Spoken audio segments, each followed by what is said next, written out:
warahmatullahi wabarakatuh. Waalaikumsalam warahmatullahi wabarakatuh. Selamat datang di podcast Alba. Saya Najwa Umaida dari jurusan manajemen dan bersama teman saya Marisa Melon Rizky dari Prodi Manajemen Fakultas Ekonomi dan Bisnis dari Universitas Islam Syekh Yusuf. Di sini kita akan berdiskusi tentang dasar dalam ekonomi Islam. Untuk mempersingkat waktu, mari saja kita mulai. Saya ingin bertanya kepada Abah, bagaimana konsep keberkahan diterapkan dalam kehidupan sehari-hari? Konsep keberkahan, apa itu? Keberkahan adalah suatu hal di mana seseorang senantiasa merasa tentram, merasa cukup, merasa tidak ada kecemasan, ya, tidak ada kegelisahan, meskipun mungkin secara materi orang itu bukanlah orang kaya, bukan orang yang berkecukupan, tapi keberkahan itu misalnya meskipun dia bukan orang kaya tapi hatinya tenang oleh karena dianya sehat, ya kan, terus keluarganya sehat, tetangganya baik, terus urusan-urusan yang dia jalankan itu lancar, rezekinya meskipun tidak banyak tapi halal dan kemudian membawa kebahagiaan. Itulah konsep yang diinginkan oleh Islam, sehingga di dalam aktivitas ekonomi, yaitu di dalam upaya dia untuk mencukupi kebutuhannya, dia itu senantiasa dalam kondisi yang tenang-tenang saja, tidak gelisah, tidak diuber-uber oleh hutang, tidak dikejar-kejar oleh masalah kesulitan ekonomi atau kebutuhan karena ada keluarganya yang sakit, atau dianya yang sakit, atau dianya yang merasa ada hal-hal yang sangat memberatkan. Jadi itulah konsep mengenai keberkahan di dalam Islam. Jadi di dalam Islam itu diajarkan kita melakukan aktivitas dalam rangka memenuhi kebutuhan-kebutuhan hidup kita, itu bukanlah dalam artian kelimpahan materi.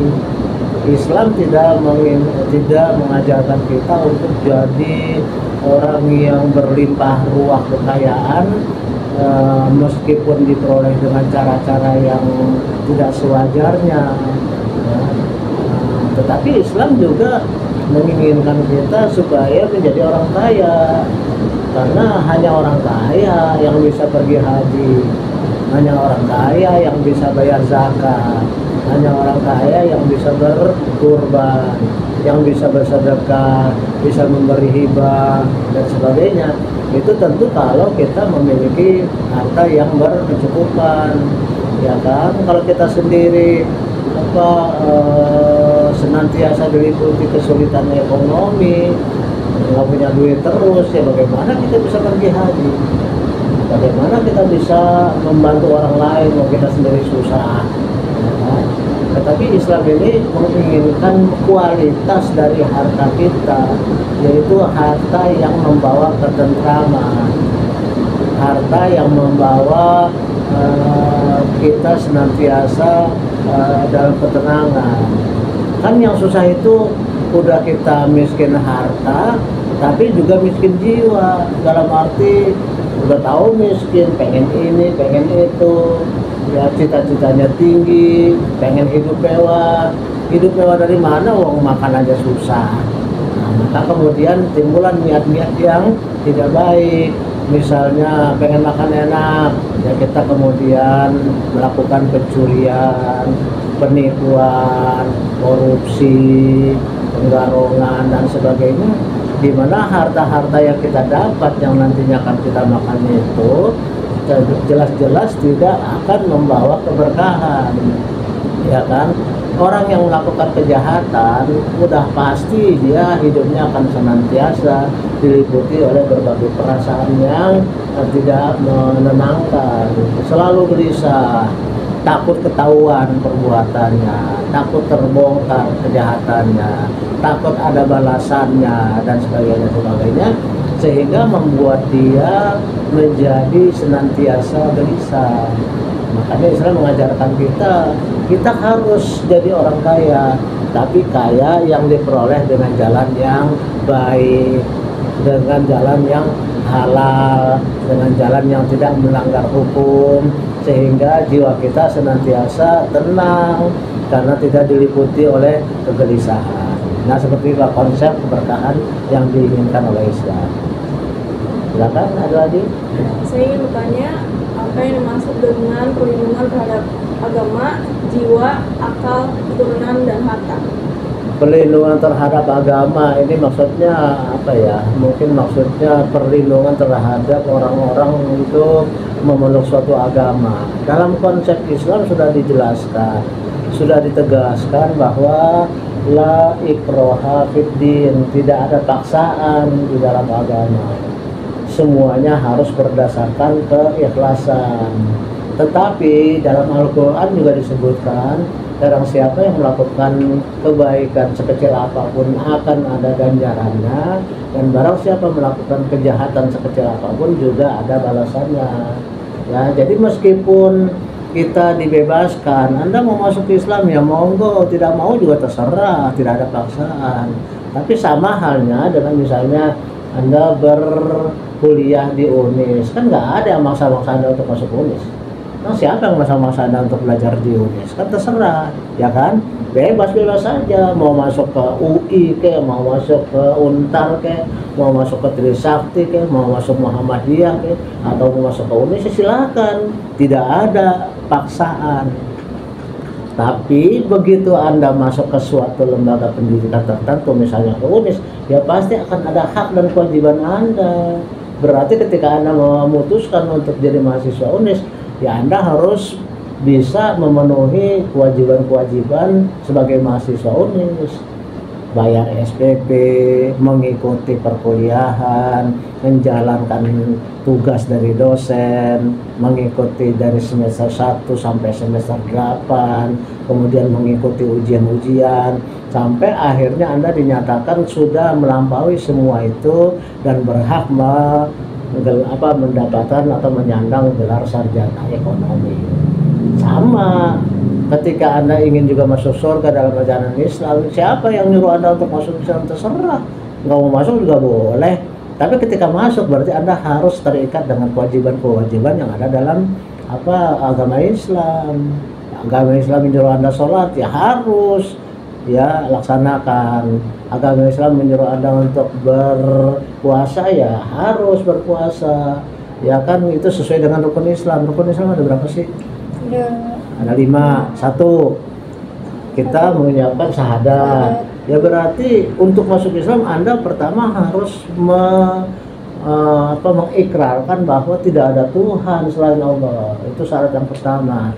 Syarat yang kedua, Anda harus melaksanakan sholat. Berarti walaupun Anda tidak dipaksa masuk Islam, tapi begitu Anda menyatakan diri Islam, sudah bersyahadat, ya harus melaksanakan sholat, tidak bisa tidak. Yang ketiga, Anda harus berpuasa, ya kan, harus puasa. Jadi nggak bisa kemudian Anda menyatakan sudah masuk Islam, mengakui tidak ada Tuhan selain Allah, menjalankan sholat, tapi kemudian nggak mau puasa, ya berarti Anda tidak disiplin, tidak melaksanakan ajaran-ajaran atau syarat-syarat menjadi seorang muslim.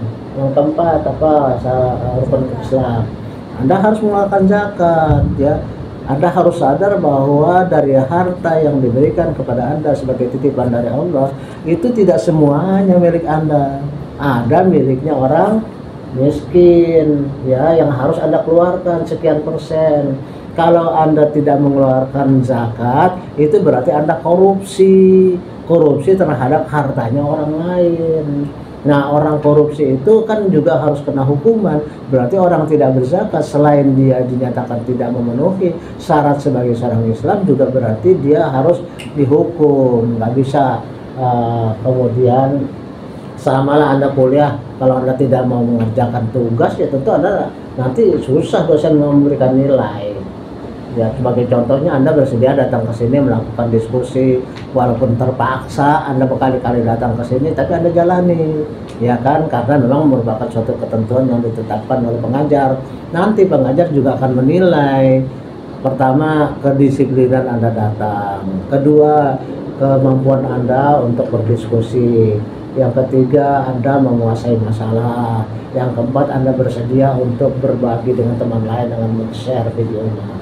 Nah, kalau semua sudah dijalankan, tentu bagi saya seorang pengajar tidak ada alasan bagi saya untuk tidak memberikan nilai yang bagus, gitu, ya kan? Pasti saya punya kewajiban. Wah, anak yang udah disiplin, ya kan, udah melaksanakan tugas, masa saya kasih nggak lulus, kan nggak mungkin, gitu. Allah juga begitu. Ketika Anda sudah menjalankan syarat bersyahadat, bersolat, puasa, berzakat, yang terakhir pergi haji, ya, Anda sudah lakukan, kemudian Allah nggak mau masukkan Anda ke surga, ya tidak mungkin.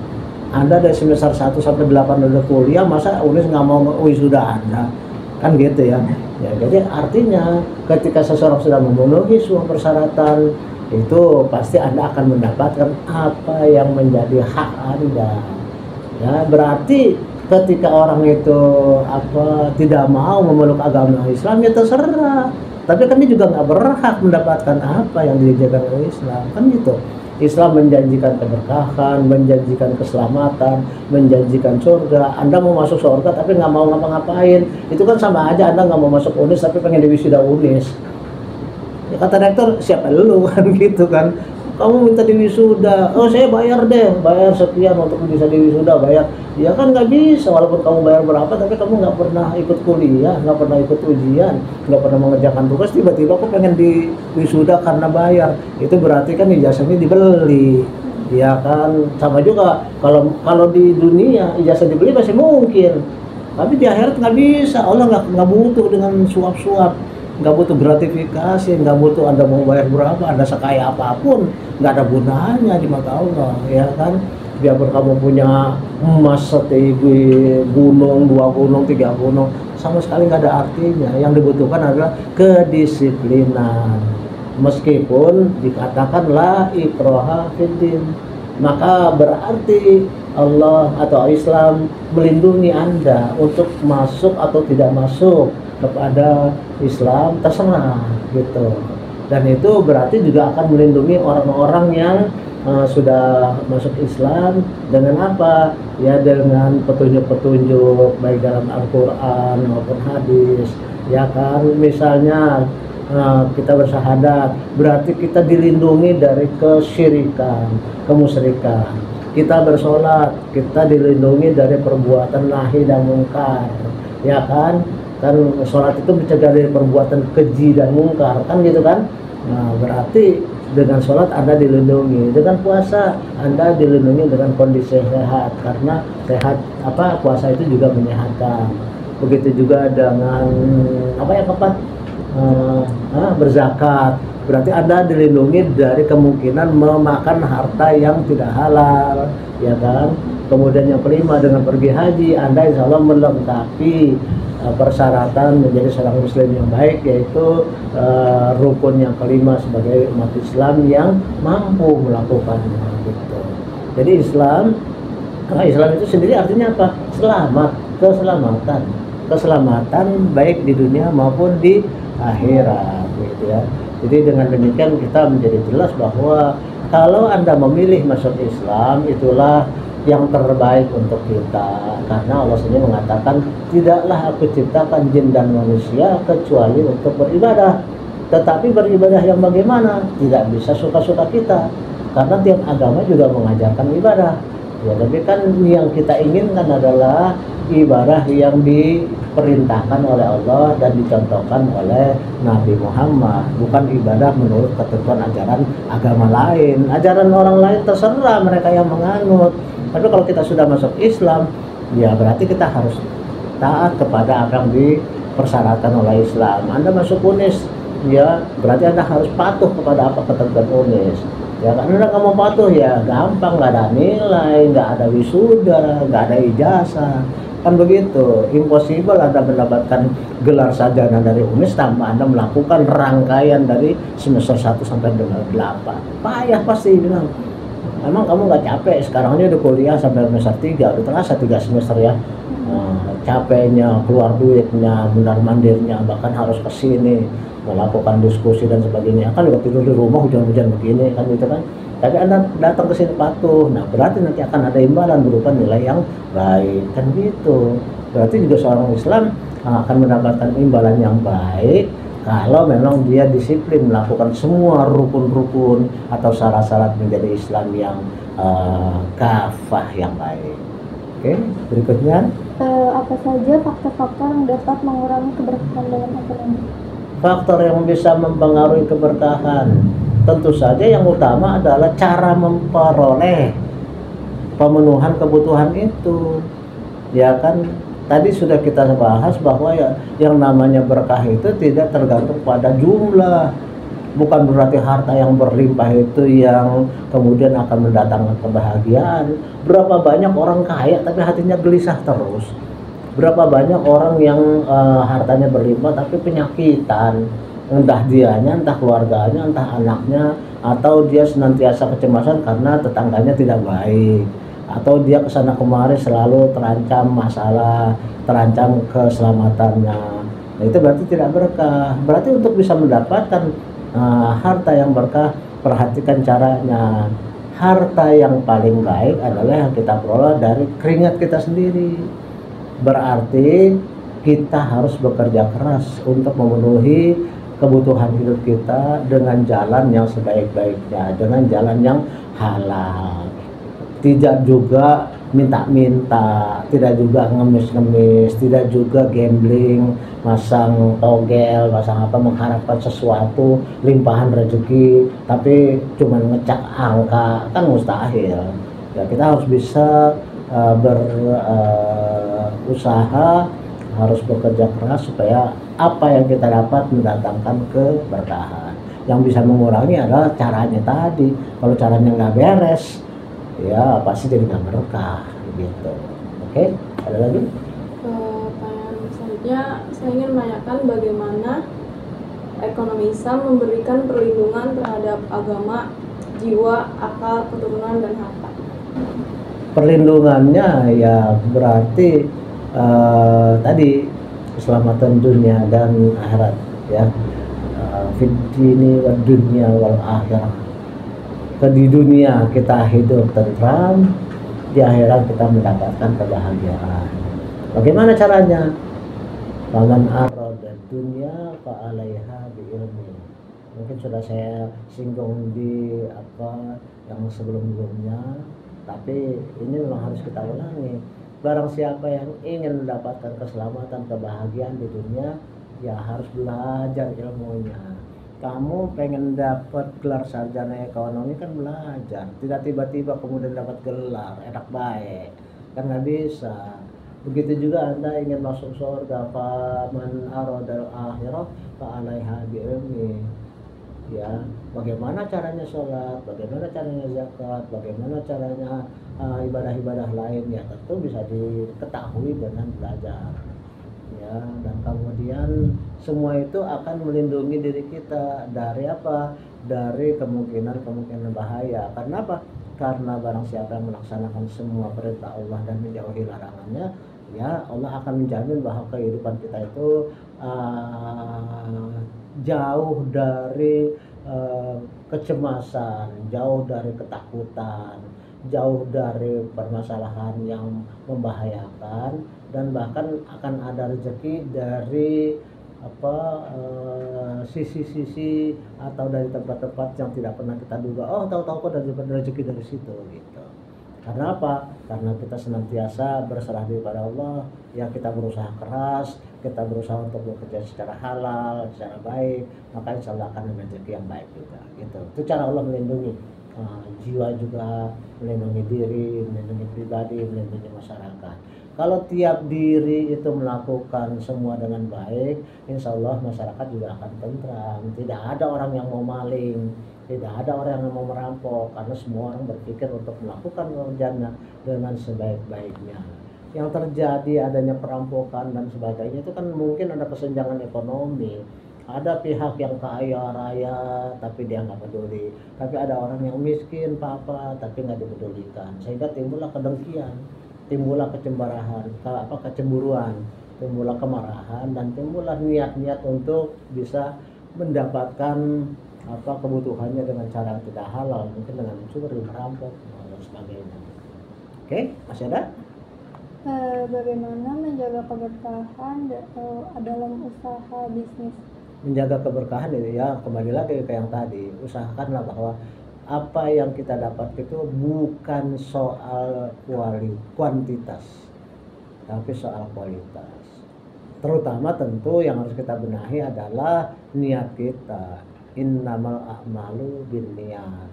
Jadi artinya dalam melakukan segala hal, dalam melakukan aktivitas ekonomi ya kita niatkan bahwa itu dalam rangka ibadah kepada Allah, dan kita berusaha supaya jalan yang dilakukan adalah jalan yang halal. Dan terus kemudian kita juga ketika mendapatkan harta kita kemudian berbagi dengan yang lain sesuai dengan ketentuan, yaitu zakat, ada sedekah, dan ada yang lain-lain juga.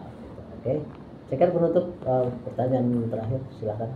Pertanyaan terakhir itu bagaimana Islam menyeimbangkan antara kepentingan individu dan kepentingan umum dalam konteks ekonomi. Oke, dalam konteks ekonomi kita tahu bahwa Islam itu ketika orang menjadi kaya dia punya kewajiban untuk mengeluarkan zakat.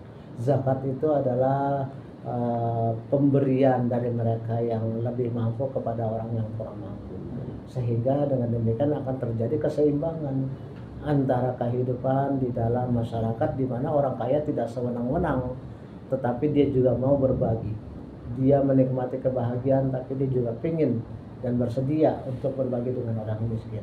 Sebaliknya orang yang miskin juga tidak diharapkan untuk terus-menerus nada, terus dia tangannya itu terbuka minta pemberian dari orang kaya. Tidak, dia juga harus berusaha, sehingga keseimbangan di situ ada toleransi, ada kerjasama, ada saling pengertian, dan ada saling membantu. Karena dalam ekonomi Islam yang paling utama adalah prinsip wa ta'awanu 'alal birri wat taqwa wa ta'awanu 'alal ismi wal udwan, dan tolong menolonglah kamu di dalam melakukan perbuatan baik, dan jangan tolong menolong di dalam kejahatan dan pemusuhan.